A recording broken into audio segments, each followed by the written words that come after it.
നാളെയെങ്കിലും ഞാൻ തിരിച്ചു ചെന്നില്ലെങ്കിലേ എല്ലാ വിവരവും കാണിച്ച് പോലീസിൽ പരാതി കൊടുക്കാൻ ഏർപ്പാടാക്കിയിട്ടുണ്ട്. രാഘവന്റെ ചെറിയ ബുദ്ധി തോന്നിയ ഒരു മുൻകരുതലാ. കുഴപ്പമൊന്നുമില്ലല്ലോ അല്ല സാറേ? ഇനി നിങ്ങൾ തീരുമാനിച്ചു എന്ത് ചെയ്യണമെന്ന്. ഒന്നുകിൽ രാഘവനെ അങ്ങ് കൊന്നുകളാ, അല്ലെങ്കിൽ 3 ലക്ഷം രൂപ തന്നു പറഞ്ഞുവിട്. 3? 2 നീ നേരത്തെ ചോദിച്ചത്? അത് നേരത്തെ. ഇവിടെ ഈ കലാപരിപാടികളൊക്കെ ഒന്ന് കഴിഞ്ഞപ്പോ രാഘവൻ തുക അങ്ങ് കൂട്ടി.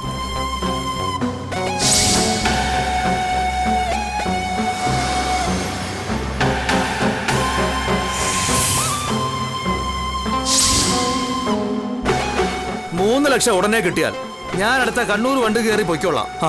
എങ്കിലേ നാളെ നാട്ടിലെത്തൂ. നാളെ ഞാൻ വീട്ടിൽ ചെന്നില്ലെങ്കിൽ സംഗതി ആകെ പ്രശ്നമാവേ. പിന്നെ എന്നെ കുറ്റം പറയരുത്.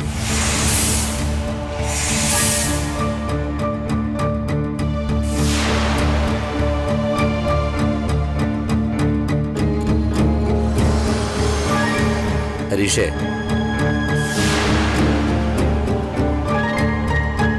തൽക്കാലം ഇയാളെ പിണക്കാതിരിക്കുന്ന ബുദ്ധി.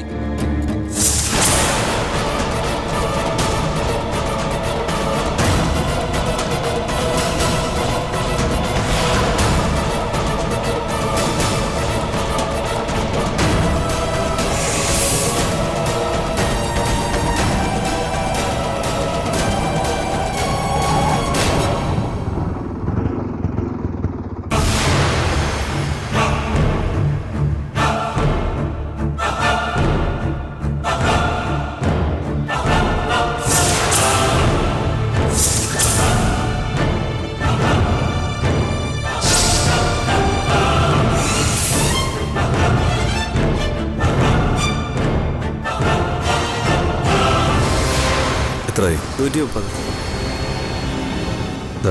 ശരി.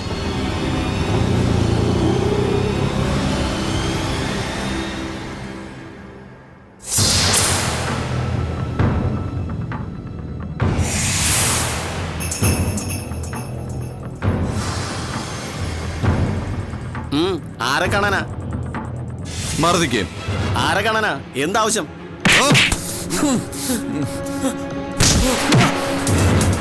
മിണ്ടിപ്പോകരുത്.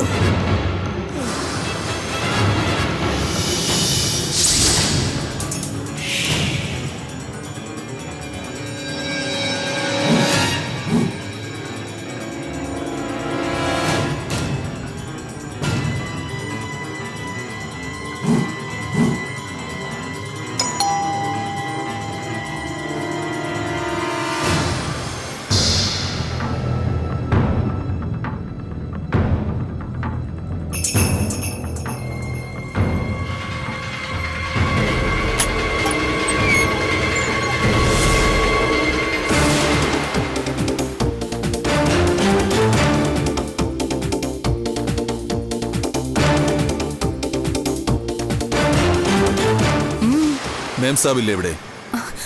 ഇവിടെ എങ്ങും ഒരു സാബും ഇല്ല. താൻ പോ. നിക്ക്. തന്നോട് പറഞ്ഞത് കേട്ടില്ല ഇവിടെ ആരുമില്ലെന്ന്. ഇറങ്ങി പോടെ പുറത്ത്.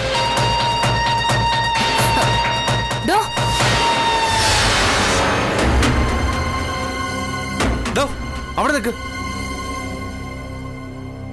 താൻ എങ്ങോട്ടാ ഈ ഇടിച്ചു കയറി പോകുന്നത്?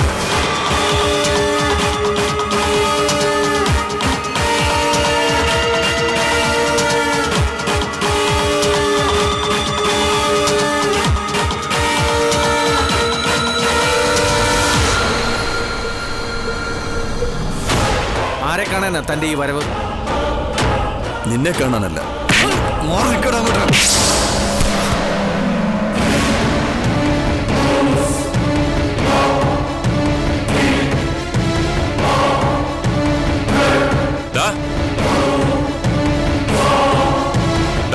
നിനക്ക്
മര്യാദ കേടാണോ താനി കാണിക്കുന്നേ?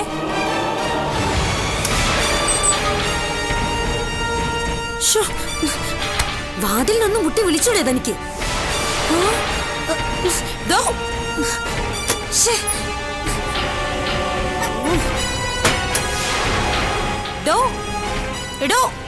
ചെവി കേട്ടൂടെ തനിക്ക്? ഒന്ന് ഇറങ്ങി പോടോ ഇവിടുന്ന്. നാശം.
എവിടെ മേം സാബ്?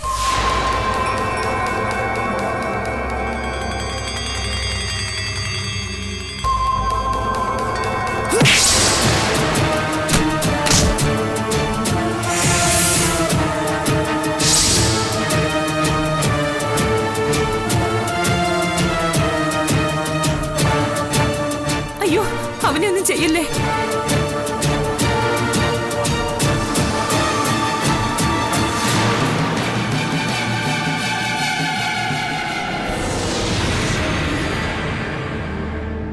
എന്നാ ഇവനെ എന്തെങ്കിലും അങ്ങ് ചെയ്യാം. ഡാ, അയ്യോ, ജയേട്ടനെ ഉപദ്രവിക്കല്ലേ. എങ്കിൽ സത്യം പറ, മേം സാബ് എവിടെ?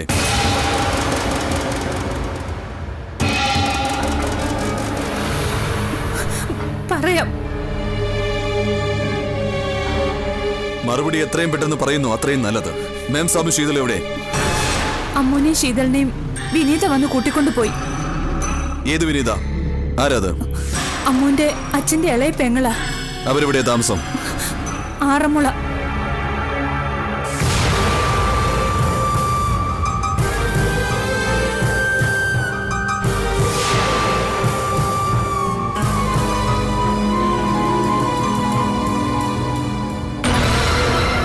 ഈ മറുപടി തെറ്റാണെങ്കിൽ ഞാൻ ഒന്നുകൂടെ വരും. പിന്നെ ഈ വീട്ടിൽ ആരൊക്കെ ജീവിച്ചിരിക്കുമെന്ന് ഇപ്പൊ പറയാൻ പറ്റില്ല. ഞങ്ങൾ പറഞ്ഞതെല്ലാം സത്യവാ. അവരെ പുറത്താക്കിയിട്ട് നിങ്ങൾ ഈ വീട് കൈയേറിയല്ലേ? അവര് സ്വന്തം ഇഷ്ടത്തിന് ഇവിടുന്ന് ഇറങ്ങിപ്പോയതാ. അതെനിക്ക് മനസ്സിലായി. നിങ്ങൾ എല്ലാവരും കൂടെ ചേർന്ന് അവരിവിടെ നിന്ന് അടിച്ചിറക്കിയല്ലേ? അല്ല, ഞങ്ങൾ പറഞ്ഞത് സത്യം തന്നെയാ. നിങ്ങൾ സത്യം മാത്രം പറയുകയും പ്രവർത്തിക്കുകയും ചെയ്യുന്നവരാണെന്ന് എനിക്ക് നന്നായി അറിയാം. ഈ സ്വത്തൊക്കെ ആരുടെ എന്നറിയോ? ശീതളിന്റെ, പിന്നെ സാബിന്റേതും. അർഹിക്കുന്നവർക്ക് ഈ സ്വത്ത് കിട്ടൂ, അത് ഓർത്തു വെച്ചു. യഥാർത്ഥ ഉടമ ഇവിടെ വരുമ്പോ നിങ്ങളൊക്കെ ഇവിടെ നിന്ന് മാറിക്കൊടുത്തേ പറ്റൂ. ഇല്ലെങ്കിൽ നിങ്ങൾ എവിടെ നിന്ന് മാറ്റും.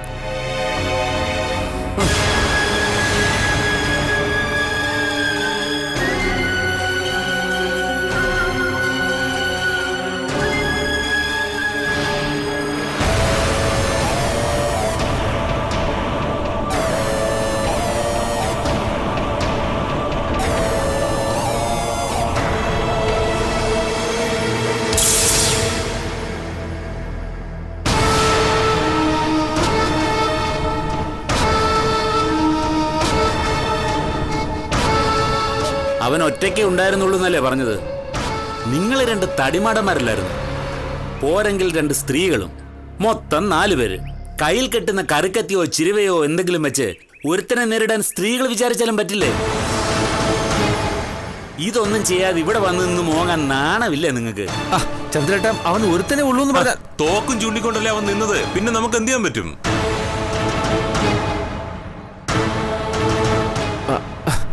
ഞങ്ങളുടെ അമ്മയുടെ തലയ്ക്ക് നേരെ ഒരുത്തൻ തോക്ക് ചൂണ്ടിപ്പിടിച്ച് നിൽക്കുമ്പോൾ ഞങ്ങൾക്ക് ഇറങ്ങാൻ പറ്റുമോ? അവൻ ചോദിക്കുന്ന ചോദ്യത്തിന് മറുപടി പറയാതിരിക്കുന്നത് എങ്ങനെയാ?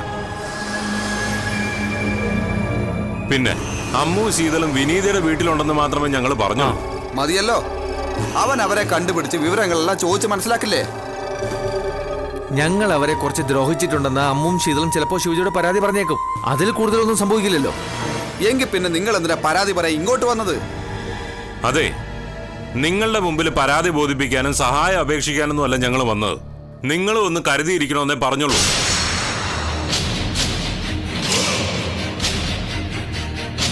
അങ്കിളിന്റെ രക്തത്തില് നിങ്ങളും പങ്കുകാരാണല്ലോ.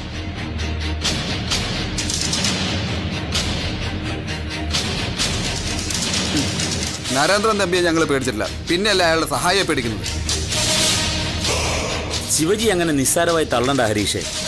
അധോലോകത്തിൽ കളിച്ചു പഠിച്ചവനാ. അവന്റെ കാണപ്പെട്ട ദൈവമായിരുന്നു നരേന്ദ്രൻ തമ്പി. തമ്പിയെ കൊന്നവരെയും കൊല്ലിച്ചവരെയൊക്കെ തിരിച്ചറിഞ്ഞാൽ അവൻ അടങ്ങിയിരിക്കുമെന്ന് തോന്നുന്നുണ്ടോ? എന്താ ചന്ദ്രേട്ട ഞങ്ങൾ ചെയ്യേണ്ടത്? ആദ്യം നിങ്ങൾ പോലീസിൽ ഒരു പരാതി കൊടുക്കണം. വീട്ടിൽ അതിക്രമിച്ചു കയറി സ്ത്രീകളെ കയ്യേറ്റം ചെയ്തു, തോക്ക് കാട്ടി ഭീഷണിപ്പെടുത്തി. അങ്ങനെ ചേർക്കാവുന്ന എല്ലാ വകുപ്പുകളും ചേർത്തോ. ലൈസൻസ് ഇല്ലാത്ത തോക്കുമായി പോലീസ് അവനെ പിടികൂടിയാൽ പിന്നെ നമ്മൾ ഒന്നും പേടിക്കണ്ട. ഒരു 3-4 വർഷം അകത്ത് കിടന്നോളൂ.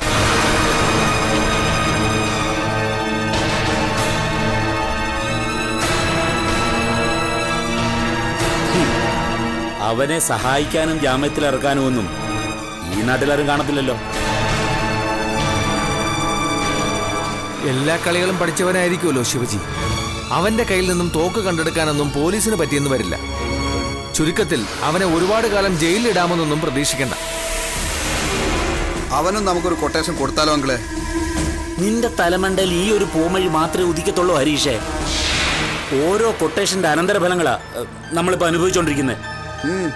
ഇതങ്ങനെയല്ല അങ്കിളെ. നമുക്ക് ആ രാഘവനെ കൊണ്ട് ശിവജിക്ക് ഒരു കൊട്ടേഷൻ കൊടുക്കാം.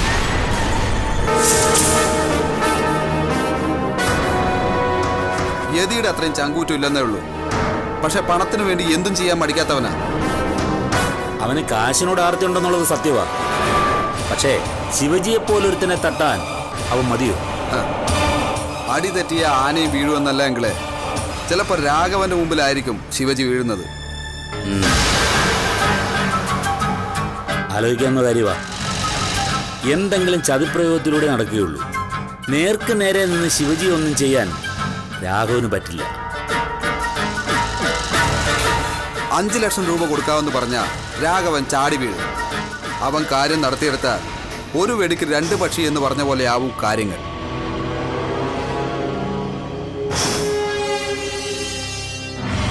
ശിവജിയെ കൊണ്ടുള്ള ശല്യം അവസാനിക്കും. അതോടൊപ്പം രാഘവന്റെ ബ്ലാക്ക് മെയിലിംഗും തീരും. പിന്നെ അവൻ നമ്മളെയല്ല, നമ്മൾ അവനെ ആയിരിക്കും ബ്ലാക്ക് മെയിൽ ചെയ്യാൻ പോകുന്നത്. ഹരീഷേ, സംഗതിയൊക്കെ കൊള്ളാം. പക്ഷേ ഒരു പക്ഷേ ഇല്ല ചന്ദ്രേട്ട, ഒന്നാന്തര ഐഡിയ ഹരീഷിൻ്റെത്. എങ്കിലിനി രാഘവൻ വരട്ടെ, അവൻ ഈ ചൂണ്ടിൽ കൊത്തുമോ നോക്കാം.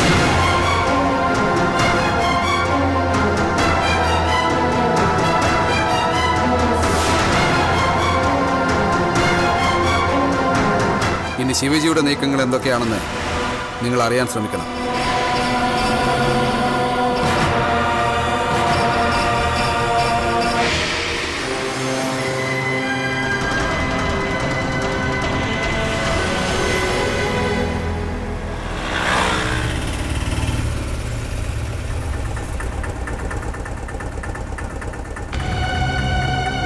വീട് ഇത് തന്നെയല്ലേ? അതെ, ഇത് തന്നെ. ദാ ബാക്കി വേണ്ട, വെച്ചോളൂ.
എല്ലാം പറയാം. ഇവിടെ ഉള്ളവരൊക്കെ ഇവിടെ? മോള് മാത്രമേ ഉള്ളൂ? ശീതൾ,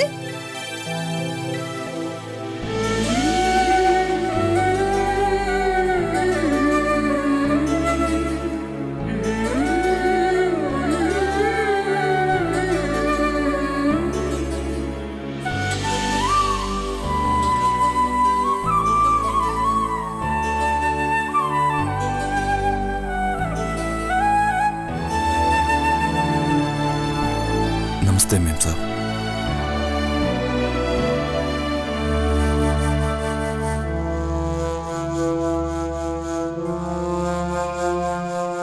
ഈ ശിവജി ഭാഗ്യം കിട്ടുവാൻ മേം സാബ്, അല്ലെങ്കിൽ വേണ്ട സമയത്ത് സാബിനെയും മേം സാബിനെയും സഹായിക്കാൻ പറ്റാതെ വരുമോ? സാരമില്ല ശിവജി, ഇപ്പോഴെങ്കിലും വന്നല്ലോ. ഇനിയെല്ലാം ഞാൻ ഏറ്റു മേം സാബ്. നിങ്ങളെ ആർക്കെങ്കിലും ഇനി ഉപദ്രവിക്കണമെങ്കിൽ ശിവജിയുടെ ശവത്തിൽ ചവിട്ടി നിന്നുകൊണ്ടേ അത് ചെയ്യാൻ പറ്റൂ.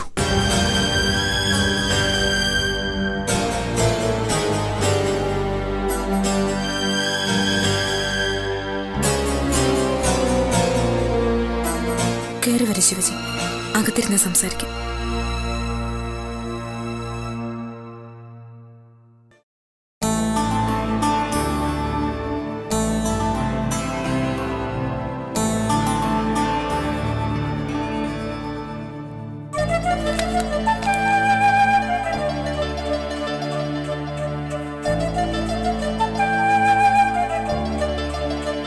ആരാ അമ്മു ഇത്? ആന്റി, ഇതാ ഞാൻ പറഞ്ഞിട്ടുള്ള ശിവജി.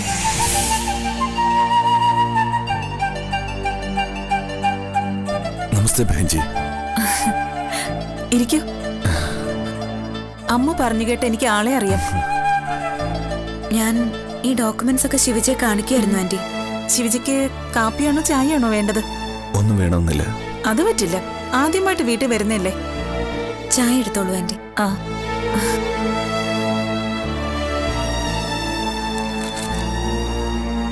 ഇതിന്റെ ഒറിജിനൽ ബാംഗ്ലോക്കറിൽ തന്നെ വെച്ചിരിക്കുക.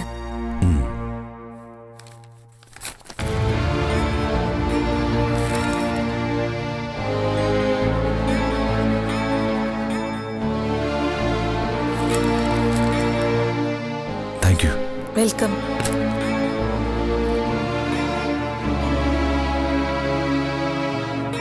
ഇത് ധാരാളം. എല്ലാ പ്രമാണങ്ങളുടെയും കോപ്പിയുണ്ട്. ഇനി നമുക്കൊന്നും പേടിക്കാനില്ല. ഇതൊക്കെ എന്താണെന്നോ എന്തിനാണെന്നോ ഒന്നും എന്നോട് പറഞ്ഞില്ല. ഒരു കവറ് തന്നിട്ട് ഇത് ഭദ്രമായി സൂക്ഷിച്ചു വെക്കണമെന്ന് മാത്രം പറഞ്ഞു. അപ്പൊ തന്നെ പോവുകയും ചെയ്തു. സാബിന്റെ സ്വഭാവം പണ്ടും ഇങ്ങനെയാ. അപകടം വരുന്നുവെന്ന് തോന്നുന്ന എന്തിനു പുറപ്പെടുമ്പോഴും കൂടെയുള്ളവരെ പറ്റി അങ്ങേയറ്റം കരുതലുണ്ടാവും. സ്വന്തം കാര്യത്തിൽ ഒരു പേടിയില്ല താനും. അപകടം വരുമെന്ന് അദ്ദേഹത്തിന് അറിയായിരുന്നു. അതുകൊണ്ടല്ലേ പോകുന്നതിന് 2 ദിവസം മുൻപ് എന്റെ പേരിൽ വിൽപത്രം എഴുതിയതും എല്ലാം എന്നെ തന്നെ ഏൽപ്പിച്ചതും.